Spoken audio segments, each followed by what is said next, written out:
Hi guys, so this week we are focusing on emphasis in our artwork, and we're going to use a couple of different elements and principles of art to show emphasis through our shape project this week.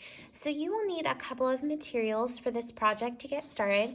One of them is a plain piece of paper. This could be any size that you want. It could also really be any color that you want.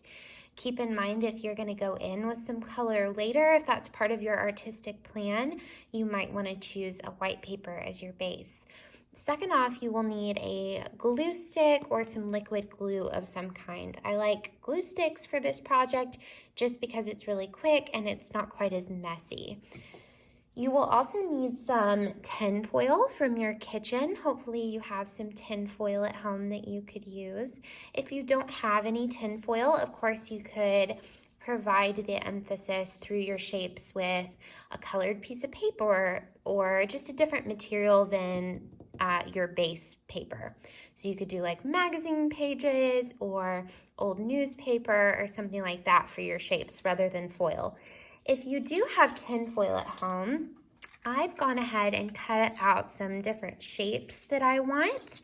I made sure that they were big enough where I could fill my whole paper once I add all of my color and patterns around these.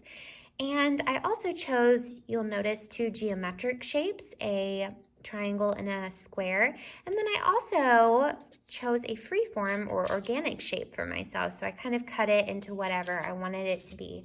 Remember that geometric shapes have rules to them, like a triangle has to have 3 sides and 3 corners. But organic shapes can be whatever you want them to be. They are freeform. So I have my 3 shapes cut out. I'm going to play around a little bit with how I might want to arrange them in my artwork. Do I want them all separated?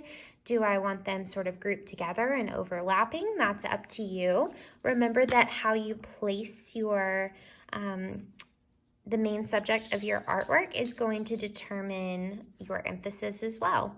So if you're using a glue stick like I am, remember that we want to put the glue stick on our paper and not on the foil. If we start putting a glue stick on the foil, it's just going to get all wrinkly and stuck to our glue. So I want to put down a little area of where I want to glue this shape down first with my glue, and then I'm going to put my tin foil on top.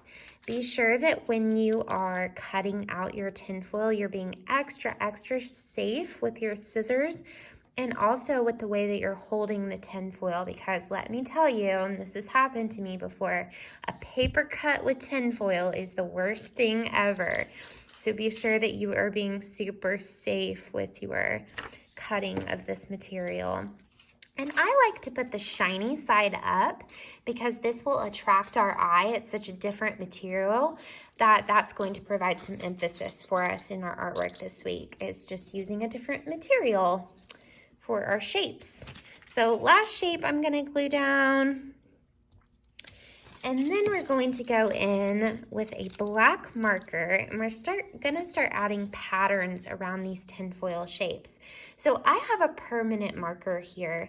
If you have a permanent marker at home, I would suggest you using a permanent marker rather than a washable one, because after I do my patterns with black, I'm going to go back in with some watercolor to add the color to my paper. And if you use a washable marker with watercolor, it's going to bleed into your color and the black lines are going to get all messy.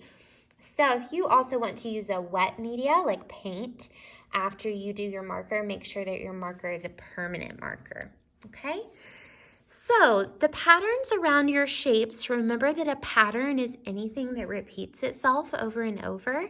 So we're just going to add some emphasis around our shapes through pattern. And the black and white of our paper is also going to add some contrast to our work, which will provide some emphasis as well.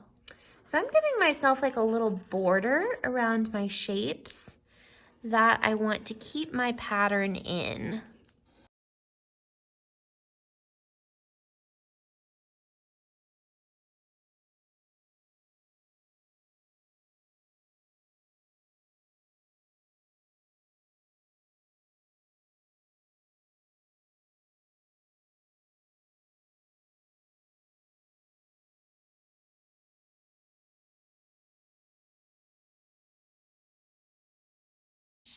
All right, So now that you have one sort of border around your tinfoil shape and you've colored it in with your black marker, you could also go around the edge and add one more little thin or thick area of one more pattern around each shape.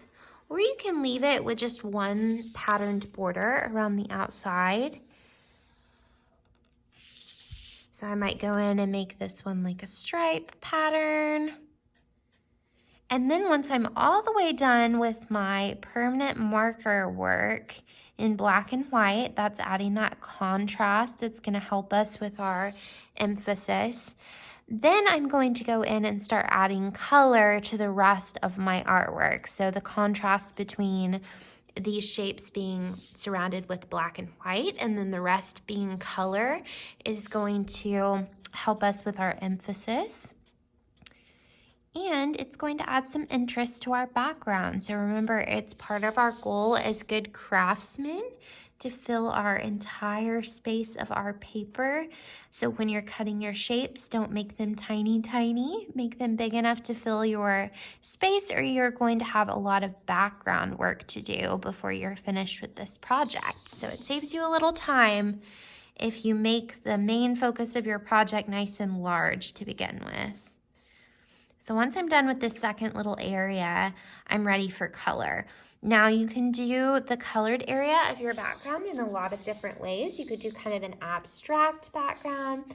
You could give it sort of a realistic background, like you could draw something like your backyard. Or you could take your permanent marker and divide your paper up somehow, or come up with a different kind of pattern, a larger pattern that you could fill with color in the background. So there's a lot of freedom in your projects this week and how you want to lay them out.